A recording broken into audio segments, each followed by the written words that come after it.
Cues. There's our cue. Cues. Okay, ready? Oh, sorry. Cues.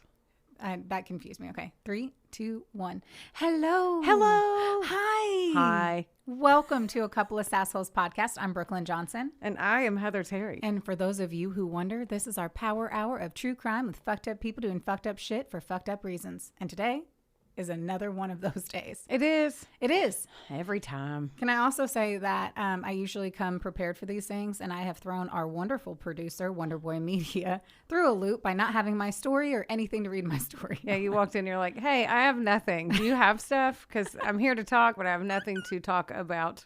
No Or notes with. to read from or with. I'm just going to tell you kind of what the story is about. No. We're just going to do it not all prepared. from memory.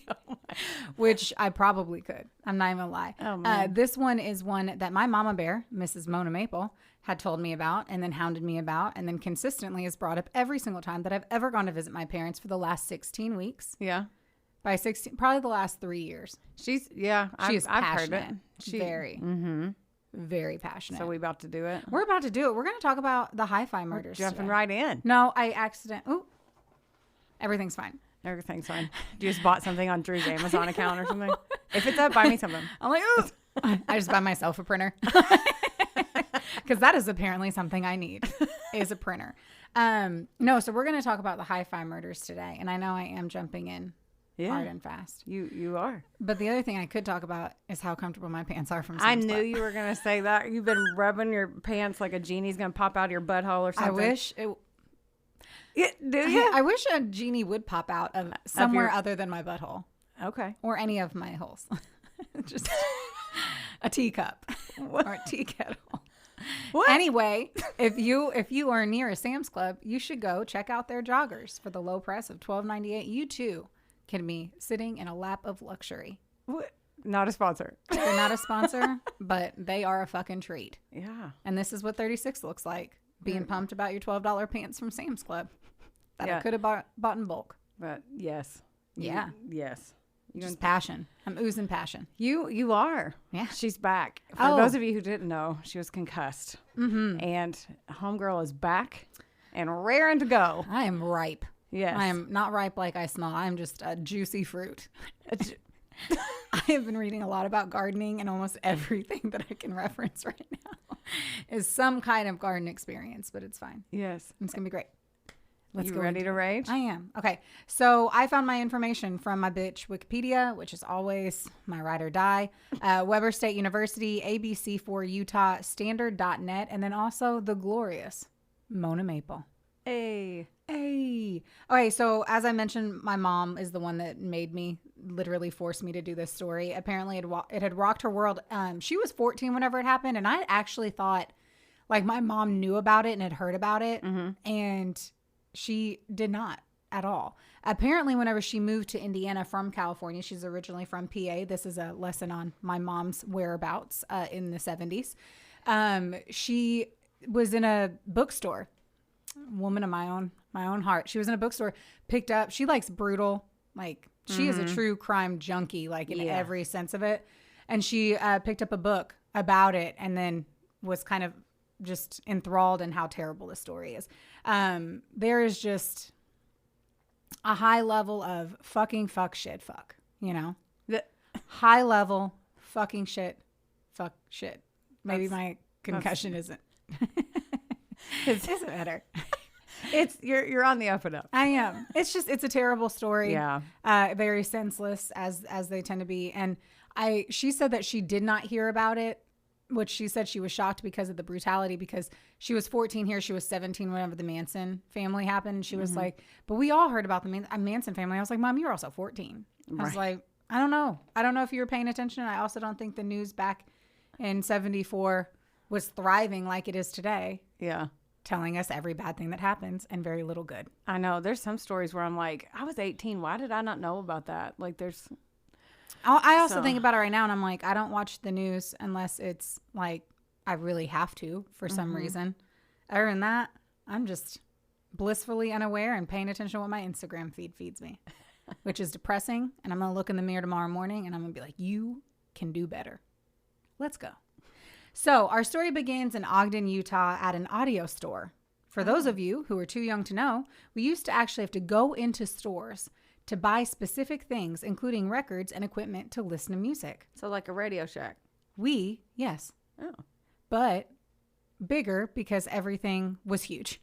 Like Yes. all the equipment was ginormous. To me, a Radio Shack was like the cutting edge innovation of shit. But back in the 70s, the cool thing was having a whole wall that was your equipment to listen to one fucking song. We weren't able to just be like, hey, Alexa, play That's the Party in the USA. Song. Not that one. I knew it. So anyway, it was one of those. And Heather, I will cut you if you put that much ice in your cup again. Because that, just the jingle, they're going to be like, Santa Claus is coming to town. Barely made. I'm kidding. I have ice in mine too. It was April 22nd, 1974, and it was closing time at this store. The individuals inside were Sherry Michelle Ansley, who was only 18 years old, and an employee at the shop. She'd only been hired just 1 week before and had just gotten engaged because it's always a good idea to get engaged very, very young. She was 18. She was quick with her wedding planning because her wedding date was just months away on August 5th. Stanley Orrin Walker, he was 20 years old, and he was the only other staff member that was on duty that day. As they start to close up, two men walk into... I'm going to go into a weird thing about this whole robbery. So essentially, they say it was like 4 guys that walk in. There's no reference to 2 of them, and then another 1 man. So there's 3 unidentified men that I do not hear anything about and are never like a part of it. Okay. So I don't fucking know. And that's all I have to tell you. Okay. So I'm going to say 2 men, but others say it was 4 men. But I just like to act like, since we don't know shit about those 3 guys, that they weren't actually there. But technically 4 men walk in, 2 being leading ladies, if you will. Good. Just go with your gut. We'll go with your story. I'm gonna. Yeah. It's my version because this is our podcast. That's right. No one's coming here for facts. Or math. Yeah. They're just coming here for bullshit, me doing Wikipedia without the words being cited. I don't even know. Maybe this isn't even true. That's why I try to check multiple websites. They're brandishing guns and they are ready to rob the place. These 2 men were Dale Selby Pierre and William Andrews. A 3rd man is apparently out in a vehicle, supposedly as the getaway. His name is Keith Roberts. These are the only 3 names that we have to reference during this time. Okay. The 2 men take Stanley and Sherry hostage, bound them, and then they take them into the basement. They then proceed to rob the store. Byron Courtney Naisbitt, he is a 16-year-old and a student at Ogden High School when he enters the store to thank Stanley for letting him park in front of the store as he ran errands. So he literally, the store was closing. He just walked in because he was so enthralled to say, hey, thank you for letting me park here. He had no idea what was happening inside, and he was taken to the basement and bound alongside the others. Later, Carol Naisbitt and Orrin Walker arrive at the store looking for their loved ones who had not returned home as they had expected. So it was the father and the mother. They too were taken hostage in the store's basement. And that, I just realized I jumped. So Orrin William Walker, he's 43. He's the father of Stanley. And then Byron's mother, Carol Elaine Nesbitt, she is 52, and she was the other one that came in.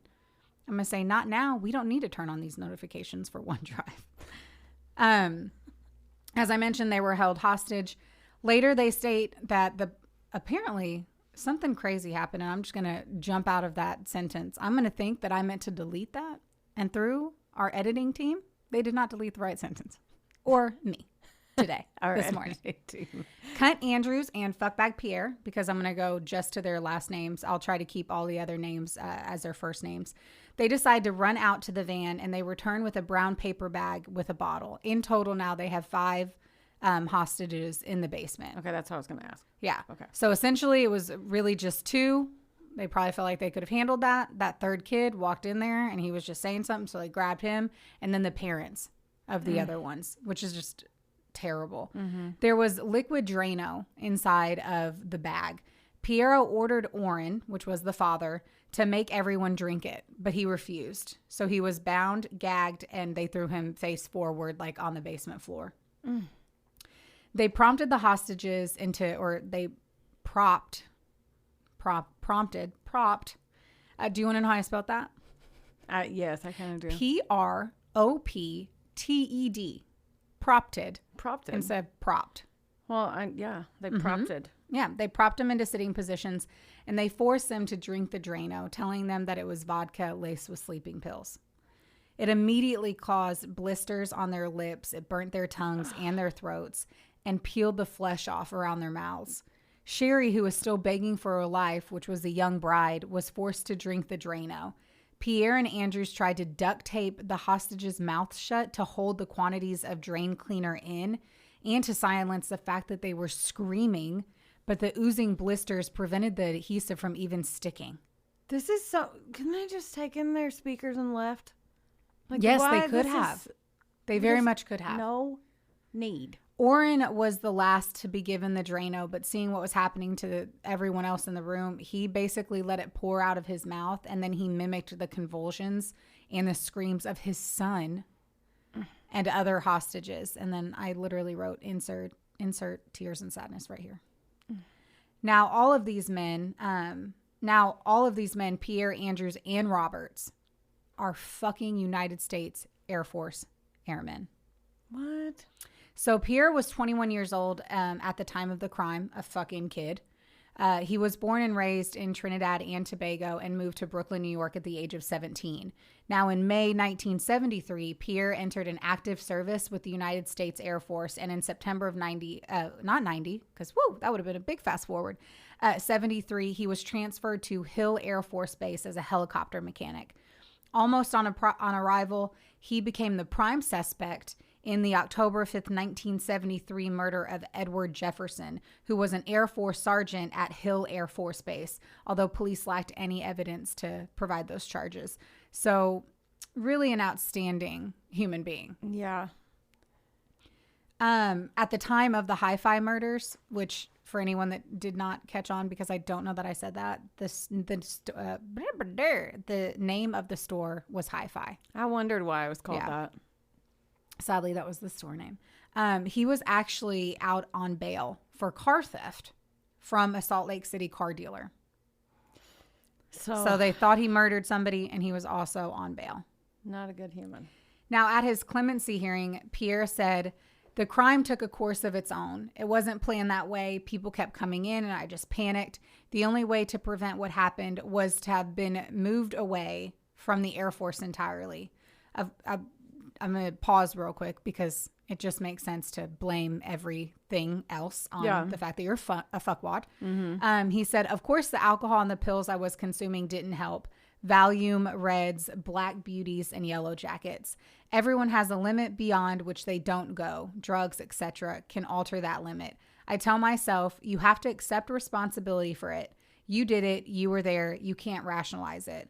However," just as a little pinpoint here, because I originally thought that he was on drugs this whole fucking time. One of the victims who actually survives was like, he was not on drugs. They were like, he never looked drunk or on drugs. So he's like, I need to accept responsibility, but he also talks about all those drugs and alcohol. He's like, yeah, it's, you know, he's like, when you take them Yellow Jackets, they just be pushing you past your limit. Yeah. I just got scared. Too many people walked in. You could have once more bound them in the basement and walked away. Yeah. Huh. Andrews, and then the other guy, William A. Andrews. So he was a fucking 19-year-old. God. 19. I was just wondering when I was going to get my next pack of ramen at 19. Oh my God. All this shit. I was like, can I pay this month of my tuition? That would have been my concern back then. It was like paying for my student loans other than maybe I should have robbed a place. At this point, he was like Pierre, and he was a helicopter mechanic at Hill Air Force Base as well. I really want to know more about the Hill Air Force Base because I feel like they're just breeding fuckwads. They are the sourdough starter of bad shit. Yeah, I knew you were going to ratchet that in here somewhere. Sourdough starters, guys. He was born in Jonesboro, Louisiana, and was previously stationed in Dallas. Now, during the trial, it was revealed that he and Pierre did indeed have intention of killing people when they entered the store. Oh. Yeah. So there's a lot of at any time when bad shit happens or people do shitty things, they always want to act like that was never the intention. But it just escalated. Okay. Keith Leon Roberts, he too was only 19 years old at the time of the crime. He's the guy who's apparently just hanging out in the car. He was born from Lawton, Oklahoma, and had a wife and an infant son at the time of his arrest. He initially denied being part of the robbery, but admitted during his trial that he acted as a getaway driver under the impression that no one else would be in the store. So his thing is, I was a getaway driver, but there wasn't supposed to be anyone in there. Mm-hmm. But it was barely closing time. Yeah, someone's going to be in there if it's still open. Right. Like, if it's getting ready to close, someone's going to have to close it. There's likely a sign on the door that states the time. That too. Just thoughts. Food for thought. Although Roberts claimed that he only met Andrews the day of the robbery, witnesses stated that he had spotted Roberts a few days earlier repeatedly driving around a different stereo shop in the same town. The prosecution also stated that Roberts had been seen pacing back and forth in front of the hi-fi store around the same time that the killings occurred, despite him saying that he stayed in the van the entire time. Okay, so they went in, they made him drink the stuff in the basement. Yes. And then I paused. Okay, and I was like, I'm going to tell you about these 3 fucking cuts, and then we're going to go back into action. Okay, cool. I was just making sure. No, the story's over. I'm following along. I just wanted you to know the guy. You mentioned the clemency trial, and I was like, did I miss it? Did I have a concussion? No, I was like, I really want to cut in the middle of this and talk about who the guys were. I'm digging so that you would understand the rest, because everything before that was not bad compared to where it goes from there. Now, apparently as I mentioned, there were 3 more men that were never identified or really even mentioned throughout the story. They say 4 men walked in, but only Walker and Pierre were discussed at all. Then that would mean that the other man was in the van with the other guy. Oh. So I'm not certain how any of that played out, and I guess go them for keeping their mouth shut. I don't fucking know. So let's dive back in to the terrible shit. I don't want to. Okay, do you want me to stop? No. Pierre became angry because the deaths were taking too long, and they were too loud and messy, and so he decided that he would shoot them execution style. What? And so he grabbed Carol and Courtney Nesbitt, the mother and son, and they were both shot in the back of their heads, killing Carol, but somehow keeping Byron alive. Oh my God. Yeah. Pierre then shot at Orrin Walker, but somehow he missed, and he then fatally shot Orrin's son, Stanley, right in front of him. No. And then shot Orrin again, this time grazing the back of his head, and he had to see his son die.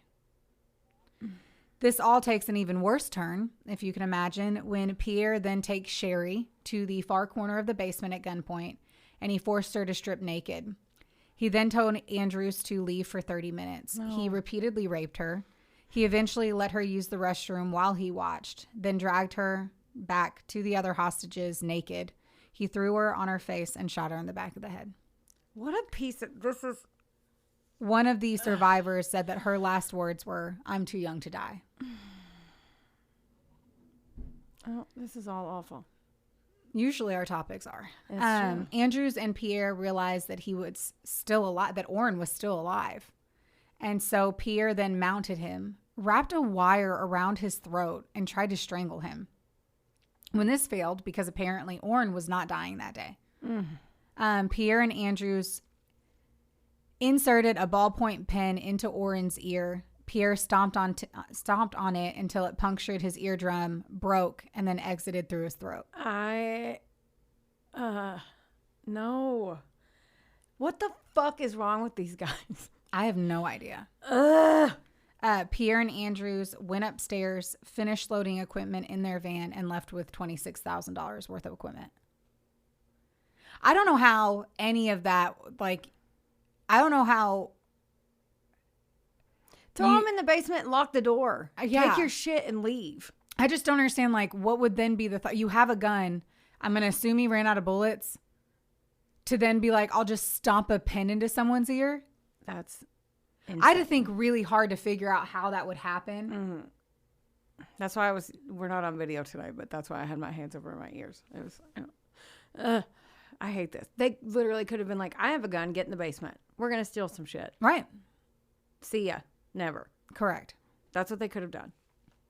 The bodies were discovered almost 3 hours later when Orrin's wife and other son came to the store looking for them. Orrin's son heard the noises coming from the basement and broke down the back door. So Stanley, I'm trying to think of their ages. So I think maybe, I think his little brother was 16. Oh my God.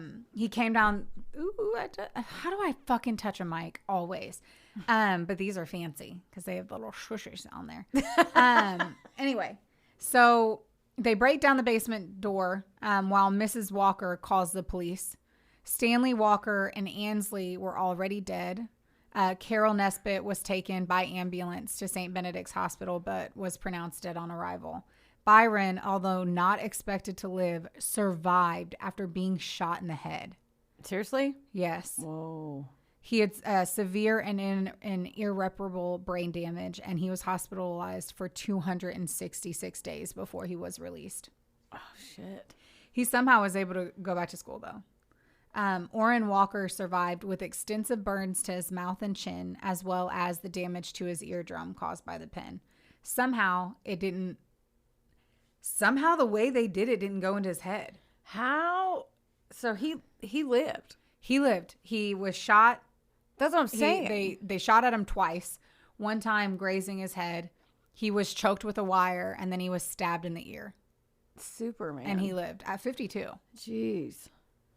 Keeping in mind after seeing your son die. All that. So, like, I don't even know where your mental state is on, like, I don't know, just wanting to keep going. Jeez. In spite of his injuries, Orrin was able to give a description of the two leading robbers.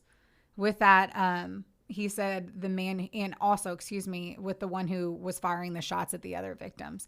He said he was a short-statured, bespectable, black male with a Caribbean accent, which was Dale Pierre. Hours after news of the crime broke, an anonymous Air Force employee called the Ogden police and told them that Andrews had confided in him months earlier, stating something to the degree of, "One of these days, I'm going to rob that hi-fi shop, and if anybody gets in the way, I'm going to kill him."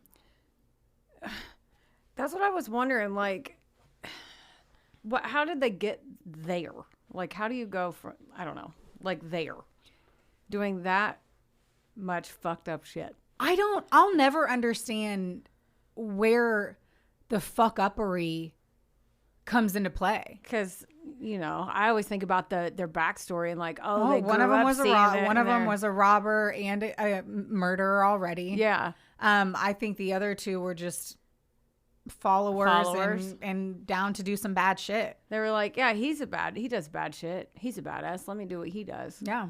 I mean, that has to be it. Or they were just there. Technically, one of them never shot anyone. That's still. So, like, one of them administered the Drano. Yeah. The other one did everything else. And then one was in the car, stressed out. But, like, even if, I don't know, the Drano guy even, like, I don't know. I can't wrap my head around. If Pierre's the one with a gun. I read something else and I wrote it in and then I deleted it. But apparently Orrin had said in one of the books that was published afterwards that he felt that Andrews was terrified of Pierre. Oh, really? Yeah. That Pierre was the one who was leading all of it. And he was just like, here's Drano. He's like, yeah. But I'm also going to tell you something real fucking stupid in a little bit about that too. Okay. But everything comes crashing down really fucking quick because just hours later, two teenage boys are dumpster diving at the Hill Air Force Base near the barracks that Pierre and Andrews were living in. And they called the cops right after because in that dumpster are the victims' wallets and purses. Oh, shit. And those teens had recognized the driver's license as what happened. Like, or, as the hi-fi murdered victims. So, one, who the fuck is dumpster diving? Especially at an Air Force base. Like, what? Hours later, so obviously we're being naughty and we're doing it like 1 or 2 in the morning. But even when I was being naughty, I never once was like, let's just jump into some dumpster. Yeah, no. But I don't know what's going. I'm hoping that they were being fed. I'm hoping that this was not like, I'm hoping that they were just stupid teens. But obviously they weren't that dumb because they had watched the news that day. Yeah. Knew. Well, yeah. We did dumb shit that like just to do it. Yeah. Like, so who knows? Like who knows? Driving through cornfield, like weird stupid shit when I was a teenager. So I still do it now, but. Do you? Dumb shit. Oh, I was like, do you fucking disturb the crops like that? Just driving through fucking things I never thought about as being a dumbass. Now I'm over here like, you're killing the crops. I'm not a corn assassinator. I don't. Good to know. I don't even like to be outside. So This is true. I don't know what you're doing. I don't know what you're doing when you're doing stupid shit, because I think you're doing it with a different squad of people. Because we are rarely doing dumb shit. That's true. So then I'm also intrigued that they're doing it by an Air Force base. That's what I'm saying. Like their dumpsters That's are the just secondary part to it. It's like, okay, and then it's like, let's just do it by the cops, because it's I mean, it's not illegal. But I feel like somebody would be watching it or something. I don't know. Like, I mean, but it's not illegal. is it not? No. Oh. That's why, like, people can go through your trash outside of your house and steal your fucking personal info. Infer? Your info. Oh, Got to man. cover up that info. I hate when people get my info. Me They too. use it for scams Exactly. on the internet. Precisely. So anywho, I don't know. We're gonna put a pin in that. For Anybody that dumpster dives, shoot us an email. I would love to know. We have questions. Actually, I don't know, because if you're struggling, just also let us Yeah, know. that. Also that. So anyway, just that was bizarre. I'm also going to wonder this whole time if the case was cracked because of these teens and their angst. So You will use any excuse to say teen angst. You are the one that I do say it a literally introduced me to that, and it's one of my favorites. Yeah. So Detective Deloy White, who responded to the scene, believing the killers might be in the crowd, he put on a show. He put on a show. All the gathered airmen. Let me tell you, he decided to speak dramatically.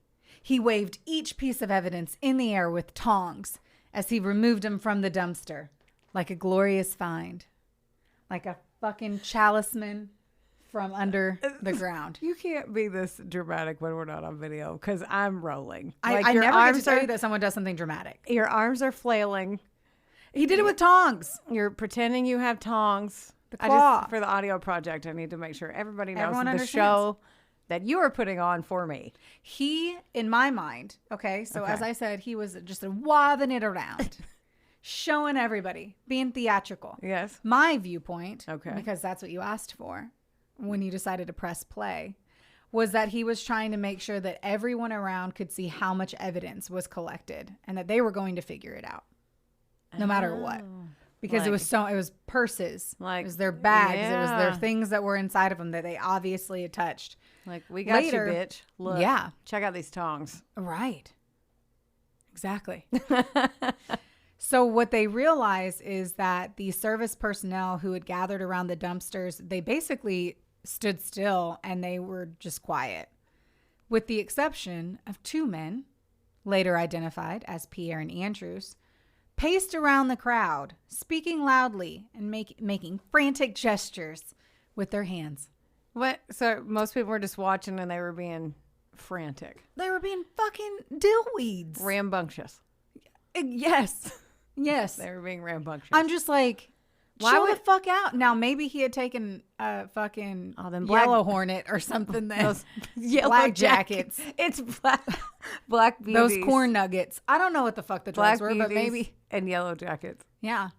Uh, Whatever. You're like black bees and rice. and yellow beauties. And I'm like, man, I don't know. You're just picking Well, words. Whatever. You got some of them, the words right. Yeah, just in different orders and with different endings. But anyway. So I wonder if that was the time that they were doing the drugs. I But mean, anyway. I would say you'd need to do drugs after you did all that fucked up shit. I think it's always interesting too that they, like, of course they were going to be watching, but it would probably make a lot more sense to blend in with the crowd, if you will. Yeah. I want to know what they were saying. Well, What? Are you going to tell me? no, because Oh. I don't know. Oh, you said well like you had Well, some. I would just assume it was stupid shit. Interestingly enough, though, the detective later received an award from the Utah branch of the Justice Department for his proactive technique. for Very his clever guy. theatrics. Way to Yes. go. Way to go. Way to go. Good Detective for you. Deloy White. Deloy? Deloy. Man, Good name. interesting. Yeah, I like it. Maybe my next dog's name. What? Because I'm not having children, not because I'm degrading Deloy's name.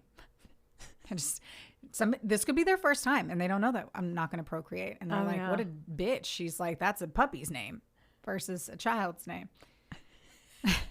I don't know where I've gone with that.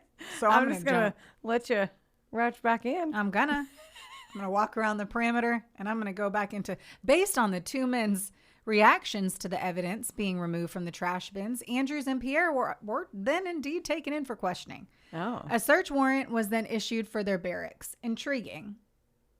They had a so? phone call. Intriguing that I feel like a bloody thumbprint could be on my face and they'd be like, maybe no search warrant. But these guys are like, someone called in and said you talk some shit and you were talking pretty loud and frantic over there. So let's get out.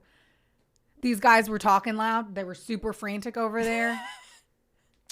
I'm pretty sure someone called in anonymously and said that they were going to, I think we should bring him in. So I'm a little surprised that the search warrants were, but then again, it was the barracks, so they don't own it. It's not, who knows? Who knows? I don't know. Well, hopefully you do. Well, I know the outcome. That's good. Great. So anyway, they get the search warrant and they do what one does when they have a search warrant, and they search. But they really... What? I'm done with you. So they get their search on, and I don't feel like they had to look that hard because the police find flyers for the hi-fi shop and also a rental contract for a unit at a public storage facility. So they just laid it all out there. I mean, we say it could have been like in a drawer and not just taped on the wall, but who knows? Following the issuance of another search warrant, stereo equipment taken from the hi-fi shop that was identified via the serial numbers was recovered from the storage unit. Also recovered was the half-empty bottle of Drano. A few weeks later, a third airman, Keith Roberts, was taken into custody after he was identified through questioning on the base as a participant to the robbery. So they were found quickly, and it doesn't seem that they really tried all that hard to necessarily cover it up, or they just thought that they weren't going. Their assumption is that no one survived. Oh yeah. So who was going to say anything? Yeah. I can't believe they had the Drano still. Yeah. Like, throw that away. Well, what? They had clogged pipes. I don't fucking get it. I don't get it either. I don't understand. And then not only that, but they threw everything in a dumpster near where they were. Yeah. They're like, kept a flyer. Basically at their house. A flyer. Yeah. With the location and the storage unit. I don't know. I do ponder, as I said, is it from teen angst that these two murders and one intense van driver were arrested? I don't know. Who knows? It does sound very angsty. It does. But I don't know. Maybe we should all be checking the dumpsters a little bit harder. Now that I know it's not illegal. I don't think it is. It can't be. It just can't be. I don't know. I'll Google that. Now I'm like, I want to know. Somebody fucking calls in and comments, I was arrested when I was 17 because I was dumpster diving and it's not okay. I don't know. The sassholes told me I could do this. Because, I don't know. Maybe who knows? I mean, I really feel like I know. Because I've seen that you can take people's trash. Yeah. As long as it's on the curb. Okay. I don't know why I want to unpack this or stand this high on the fucking hill. You are definitely like, and I made you like lean down the hill a little bit, and I feel really bad because you were like, it's legal. I'm like, or it's not, it's legal. And I'm like, is it? And you're like, yes. Well, I think so. Well, Drew, do you know if it's legal? It is. Oh, Drew said yes. Okay. He gave us a thumbs up. It is legal. Everyone, this weekend, my new weekend plans are dumpster diving. She's going to make me go to Kroger and get some. We're going to do leftover meals from behind the grocery store. Oh my God. I was like, where are we going with this? Okay. Pierre, Andrews, and Roberts were charged with first-degree murder and aggravated robbery. The joint trial of Pierre, Andrews, and Roberts for first-degree murder and robbery began on October 15th, 1974, which just so happens to be my mom's birthday, in Farmington in neighboring Davis County. On November 16th, 1964, Pierre and Andrews were convicted of all charges. Roberts was convicted only of robbery. 4 days later, Pierre and Andrews were sentenced to death. Ooh. Roberts was sentenced to 5 years to life imprisonment and was paroled in 1987, the glorious year that I was born. During the trial. Oh, sorry. 5 years to life. Yeah. That's a big gap. I mean, yes. I'm just thinking of how wide that range is of a punishment. Normally it's like 20 to life, and then they were like, you're at least going to do 5, and then we'll take it from there. Yeah, I think he ended up doing 13, which I'll find out as I continue to go through the story. Okay. Good thing I didn't do it from memory. During the trial, it was revealed that Pierre and Andrews had robbed the store with the intent of killing anyone that they encountered. They did have guns. And in the months prior, had been looking for ways to commit the murders quietly and cleanly. The two men had repeatedly watched the film Magnum Force, 1973. That wasn't the year in the title. It's called Magnum Force, but I just want everyone to know the year it was produced was 1973, in which a prostitute or a sex worker is forced to drink Drano and is shown immediately dropping dead from it. Oh, God. Pierre and Andrews then decided that would be the efficient method of murder and decided to use it in their crime. Wow. So intriguing that they weren't able to go to a public library and Google because if you're going to Google naughty shit like that, guys, go to a public library. If you're going to Google it, well, not like porn. Don't do that. Don't be a perv. But like if you're going to Google some shit like that, you should probably do it from a public place, which at the end of the day, they do have cameras and they will be able to locate you anyway, to see if that was true. What year was this? 1973. They'd have to go get a book. Right. Or if you read the bottle, it'd be like, if you ingest it, call the fucking place that you call whenever you ingest it like that. Back in the 70s, it might have just had a skull and crossbones. It says, do not eat or something. Yeah. Do not drink. This is not a sweet treat. Yeah. I don't know, because they didn't have a way to confirm that. And because of that fucking movie, they thought you would just drink it and be like, fucking belladonna, knock the fuck out. Belladonna. That's a porno. That's a porn star. It's also... You said that, and I was like, that's the name of a porn star. Well, dirty mind or an intense herb, but that's fine. Everything's fine. Anyway, so that's why they decided to do Drano. Because of a fucking movie. A movie. They thought they could poison people quickly and it would be easy. Because everything in the movies is real. Everything. Yeah. Specifically how pretty all the women look when they wake up. That's right. Every time I watch a TV show or a movie and they wake up and I'm like, that is a real part. Because there's some of them where they actually make them look a little hit. Yeah. Because I look very lovely in the mornings. As you laugh. If Heather didn't send me so many photos of her with lipstick on just 1/4 of her mouth, all of her makeup, all her eyelashes stuck together, and then her hair it's gorgeous. You're a blessing. I am a treat. My husband is a lucky, lucky man. Golly. He wakes up every day and he's blessed. He's so blessed. Yes. Survivor Orrin Walker was a star witness for the prosecution. If you could look him up, he looks like a sweet fucking baby angel. Not even the badass guy that he really was to have survived all of that. Now, due to his amnesia, Courtney Byron Naisbitt was unable to testify. His father, gosh, words are hard. His father, Byron Hunter Naisbitt. Why does everyone have to have the same fucking names as their mom and dad? It's confusing. His dad testified. And they're lucky enough that someone did actually survive in order to put these guys behind bars. So the official police report stated that 6 black men driving 2 vans committed the robbery. Roberts and another man remained with the cars, and 2 others loaded the vans, while Pierre and Andrews tortured and killed the victims. That's why the other ones were never really mentioned. Oh. However, detectives only had enough evidence to convict Pierre, Andrews, and Roberts, which is why they are really the only ones talked about. I still think it's weird that there's no references that this other male or this unidentified male, like it just seems like the other ones weren't as heavily involved. They maybe just moved the shit and were a part of the drive away. Yeah. Anyway, Ogden Police Department Officer Deloy White, who was the detective that we all know about, observed, and he said, Andrews was the brains behind the whole deal, the one who organized it. Pierre was the enforcer. Andrews would corroborate White's statement in an interview to KUTV before his execution in 1992, admitting that he targeted the store after becoming acquainted with Stanley Walker, little sweet Stanley, a few months prior to the robbery, and blaming solely Pierre for the excessive violence leading to the killings. So Stanley was apparently a really nice guy, because I'm going to guess that he talked to him, and the poor little 16-year-old that got killed was because he went to go say thank you to Stanley. And it was Stanley's dad who survived it. All of this is fucking stupid wild. and terrible. Oh, I So found on their pictures. I know. Wasn't Sherry gorgeous? Like Yeah. stunning. So on November 20th, 1974, Dale Selby Pierre was given 3 death sentences, one for each of the murder victims. While in prison, Pierre changed his name 26 times. What? Reportedly to protect his family because of the notoriety.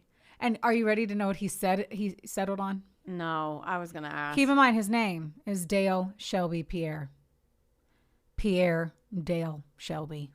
That's what he switched it to? Fucking twat rocket. What a fucking idiot. So stupid. I can't. 27. You change your name 27 times and then just invert your name. You could land on literally anything. Oh my God. And he's like, let's just mix them up. We'll throw them off the scent. God, he's so dumb. Yeah. At his clemency hearing, he said he had a strict upbringing and was a changed man.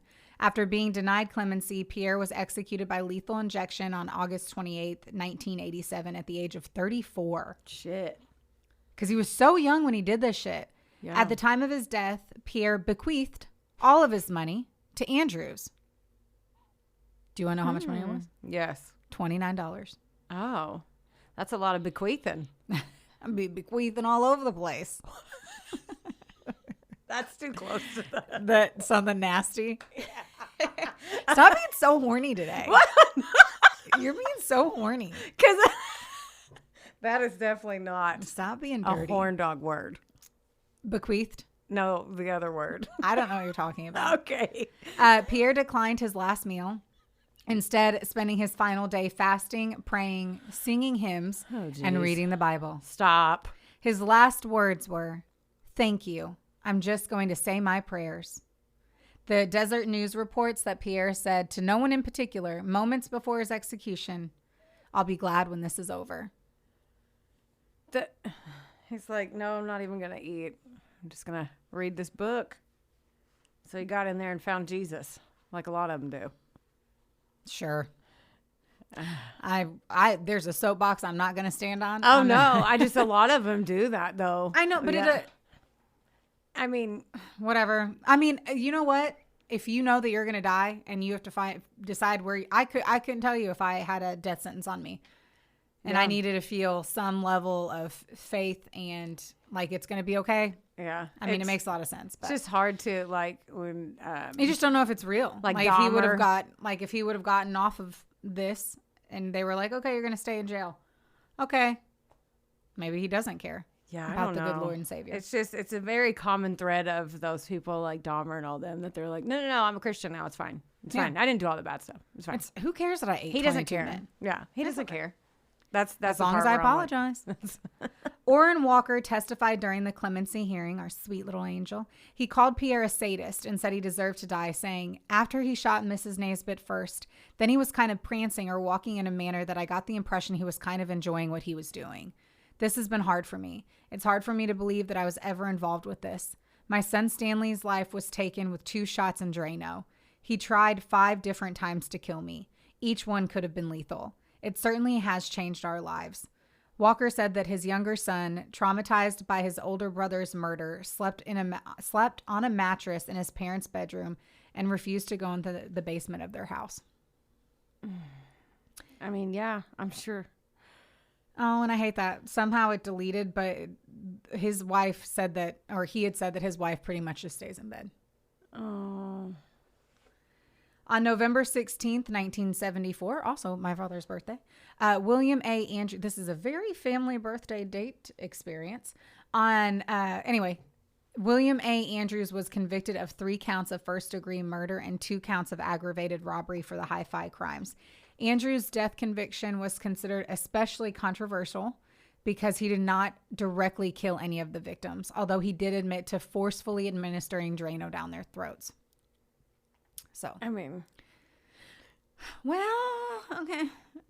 You fucking suck. I mean, you put Drano. You could have stopped all of that. Yeah. On November 20th, 1974, he was given 3 death sentences, one for each of the murder victims, as was Pierre. The date was set to August 22nd, 1989, but he was given repeated stays of execution by the 10th Circuit Court of Appeals. Andrews was executed by lethal injection at 1:30 a.m. on July 30th of 92. He was 37 years old after 18 years on death row. Jeez. Now, I want to know, Okay. if I may unpack a smaller You should. suitcase, why are we killing people at 1:30 in the morning? I don't know. I mean, like, I feel like there's a bit, I feel like 10 a.m. is 10 a.m., 2 p.m. That would be, could have got a coffee, could have been pretty chill. I don't know how they do that. 1:30 in the morning. That's bizarre. I wonder if they do it because of some form of like the jailhouses are calmer because people are asleep. It's not Maybe. everyone awake. They don't need all of their staff. Like, I don't know. I wonder if it's them robbing them of one more sunrise. Maybe. Or that one was the controversial one, right? Yeah. Maybe they were like, this will be the quietest time. Maybe the media won't I don't know. Maybe they did it just to be like, we're just going to do this shit in the middle of the night. I mean, it's intense whenever, but that means that Charles Manson shouldn't be in prison. You know what I mean? Mm-hmm. Like, we can fight that shit all day long.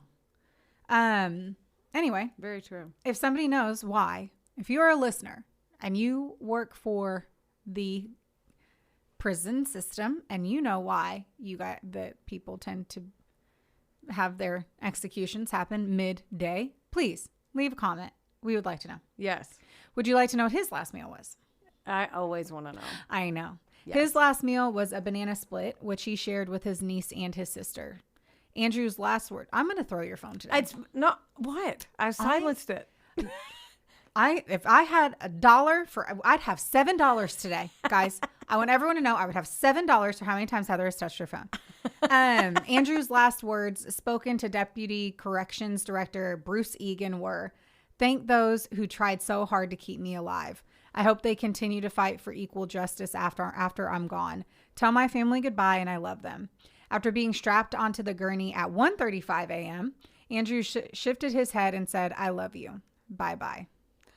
Oof. And he said it to his sister just before the injections were administered. He was declared dead at 1:46 a.m.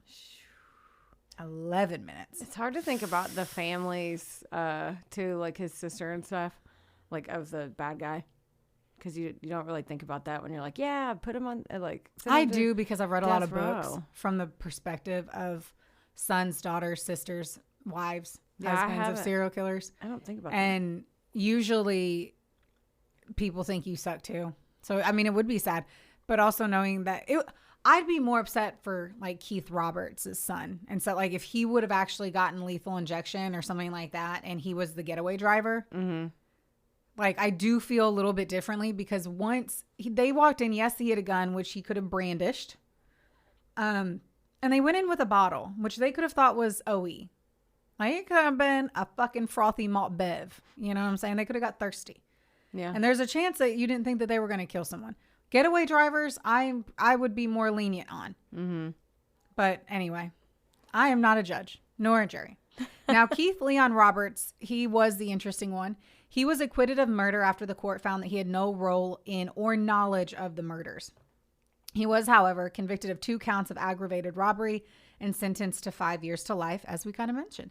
He was paroled on May 12th, 1987, after nearly 13 years in prison. He moved to Chandler, Oklahoma to live with relatives and was reported as working for an Oklahoma City electronics store. Stop. In 1989.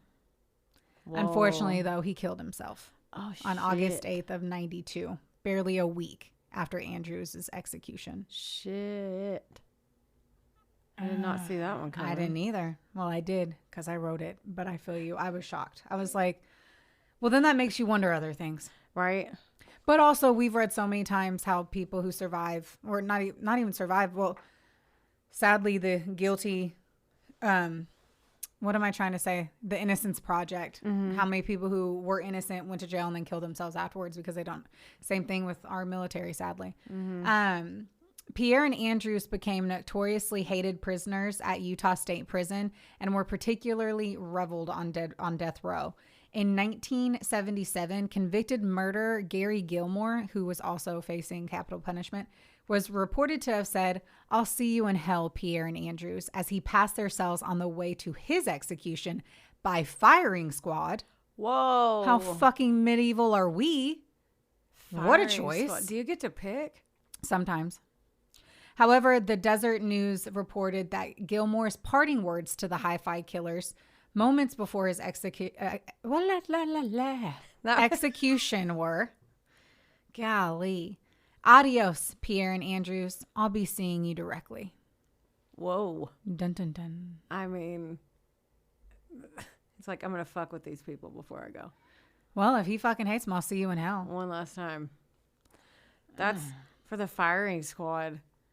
Don't they like do choice. like, yeah. And don't they do like only one person has the real bullets and they don't know who has what. So the person doesn't know. I've never heard of that. I feel like I've heard that before. That like, that you don't know, like if you and I were on the firing squad, you could have real bullets and I might not, but they all look and sound the same. So you don't know who actually kills. Why would it matter? Just so they don't feel guilty.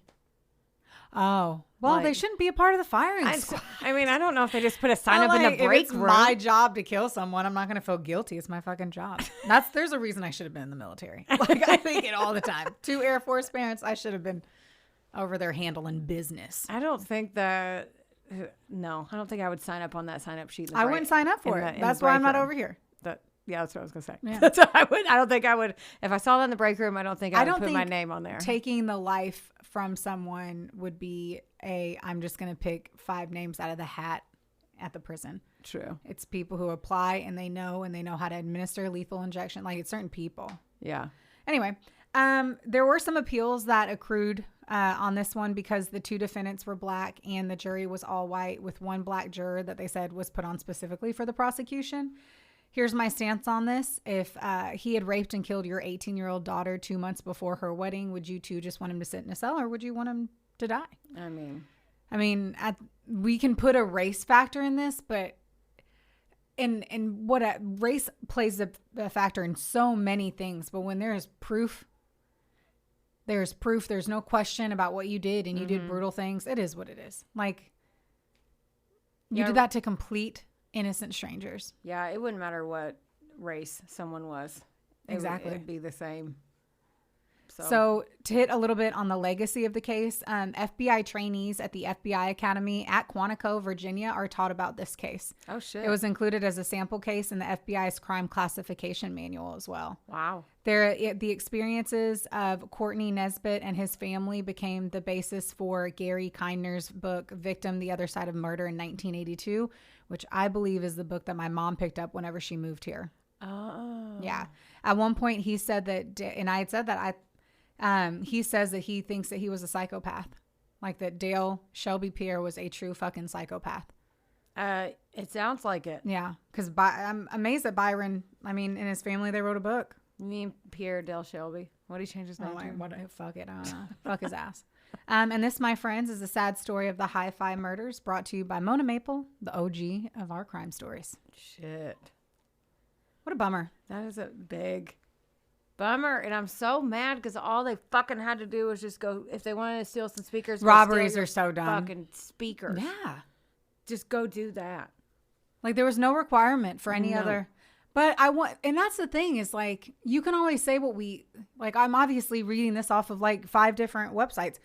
Who knows? Maybe Keith was super involved and he had been like pacing the play and they had been casing everything and trying to figure out, and they were going to kill people and they wanted to kill people. And that's why they did it right whenever the store closed, when they knew people were there. Right. Or they went in not thinking shit. They had a gun because they were like, we need to protect ourselves in this shitty environment. And Pierre was like, we're going to fuck people up, and just shocked them all. Yeah. Who knows? Because they didn't have the Drano on them. They actually ran back out to get it. That's what I was going to ask. I can't remember. No, they actually ran out to the vehicle. Well, somebody brought it. That's insane. Yeah. All this is wild. I can't believe they had survivors. Man. Sister, me either. Especially wire. Well, number one, if you can't... I don't want to be that person, but like missing someone who's sitting there in front of you. Like there were moments where I'm like, was he on drugs? Or was he just thinking he was better with a gun as an Air Force mechanic than he actually was, that he missed? Oh, when he shot like up. People like what's her name's the mom who had actually lived from being shot in the head. If they were doing it execution style means they're right in front of you. How are you missing? Yeah. How are you grazing? Were you just shooting over near? Like, it just made me ponder some things. Because if it was, you know, ravaging a group of people, then I don't understand everything else they did. I really don't. Yeah. I don't understand any of this. Me either. Very sad. It is. But the guys died. Yeah, there's that. There is that. I don't know if there's peace in that or if I was really fucked up for just saying that. But that's what happened. Yeah. All right. Well, there you have it. There's a bummer bear story. That was definitely for the day. Yeah. Well, thank you all for listening. We love you. We love you guys so much. We love you so much. Okay, so much.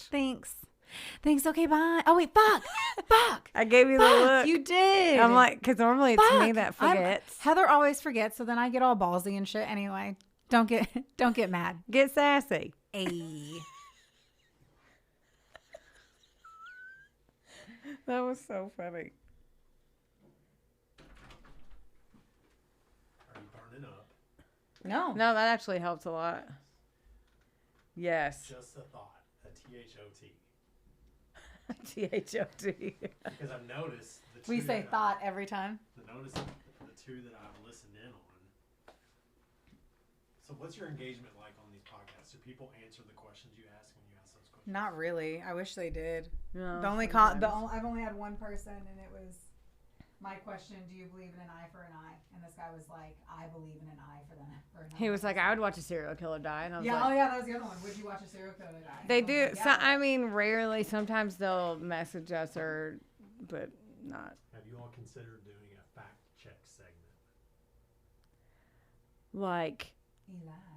So Yeah. all the questions that come up in your episode. Oh, shit. It would be like it's the same thing as like. Like Dak Shepard, yeah, like armchair expert does it.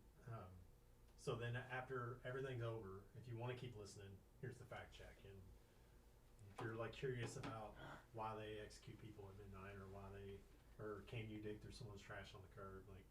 Oh yeah. That'd be fun. Yeah, we should do that. That would be good. Yeah. Huh. Because there's moments when we Google shit, and it would probably be like. I was getting ready to, and I was like, I fucked with my phone too much because you Yeah. said a couple things, and I was writing down titles. That's what I was doing, but we need to not, because it really does like fuck with the other person's vibe. That's I've what. done it to you before. Yeah. I'm like, I'm just writing the note, and it's like it fucks with you, and the other person picks Yeah. up their phone. It's like, I will gut you. And then I looked up the person. I will fucking kill you if you look at that I phone. would be like, are you fucking? It's Like, just we're on a me and you. fucking podcast. And I'm telling she- you something.